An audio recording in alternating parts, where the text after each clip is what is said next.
Sebelum saya terangkan teks persisnya, itu ada sekian problem dalam memahami Quran. Terutama kalau lewat terjemah.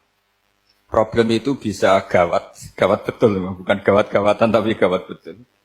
Misalnya ada ayat begini dan terjemahnya pasti begini. Fa'ainama tuwallu fasamma wajhullah. Kamu menghadap mana saja, di arah manapun, di sana ada ridhonya.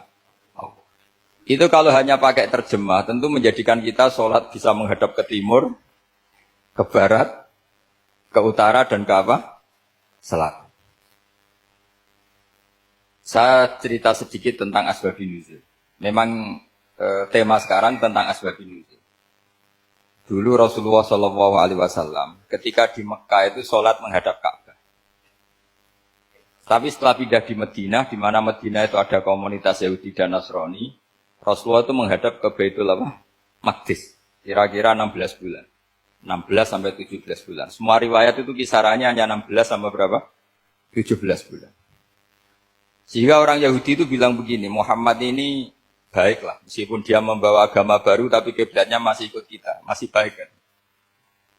Setelah 16 bulan, Nabi diperintahkan Allah untuk menghadap ke Ka'bah. Fawalli wajhaka syatral masjidil haram.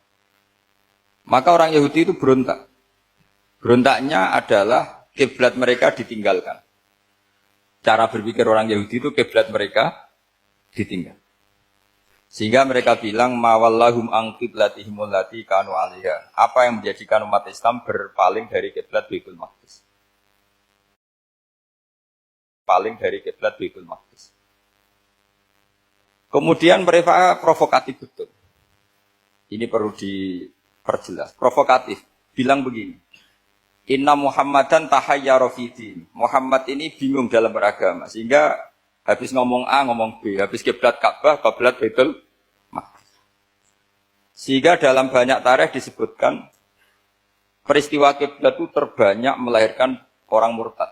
Orang yang keluar dari Islam. Gara-gara provokasi orang Yahudi, Muhammad tahayyara fi din. Muhammad itu bingung dalam menentukan pilihan apa? Beragama. Kemudian walhasil singkat cerita akhirnya Nabi itu madhep Ka'bah. Apa yang terjadi mukjizat itu adalah bahwa agama ini agama yang mewakili semua agama sebelumnya yang masih orisinil. Yaitu Nabi akhirnya berargumentasi Ka'bah adalah kiblat yang asli, yang lebih tua. Terus mereka tanya, buktinya apa? Dijawab oleh Quran, fihi ayatum bayyinatum maqamu apa? Ibrahim. Ka'bah bukti tertua adalah di situ ada makam Ibrahim. Makam itu jejak kaki. Ya kalau bahasa Indonesia makam itu kuburan. Kalau dalam bahasa Arab makom itu jejak apa? Jejak kaki. Sehingga diketahui oleh sejarah dibuktikan di situ ada jejak kaki siapa? Nabi Ibrahim. Sementara nisbatnya Baitul Maqdis itu adalah kepada Nabi Musa dan Nabi Harun. Yang ini adalah turunan dari Nabi siapa? Ibrahim. Hikmahnya apa? Begini. Sebagai bukti bahwa Baitul Maqdis pernah menjadi poros Islam atau poros Tauhid, maka Nabi Muhammad pernah disuruh menghadap ke Baitul Maqdis. Buat inget-ingetan kalau ini pernah menjadi poros apa? Tauhid. Tapi tetap tua-tuaan masih tua apa? Ka'bah.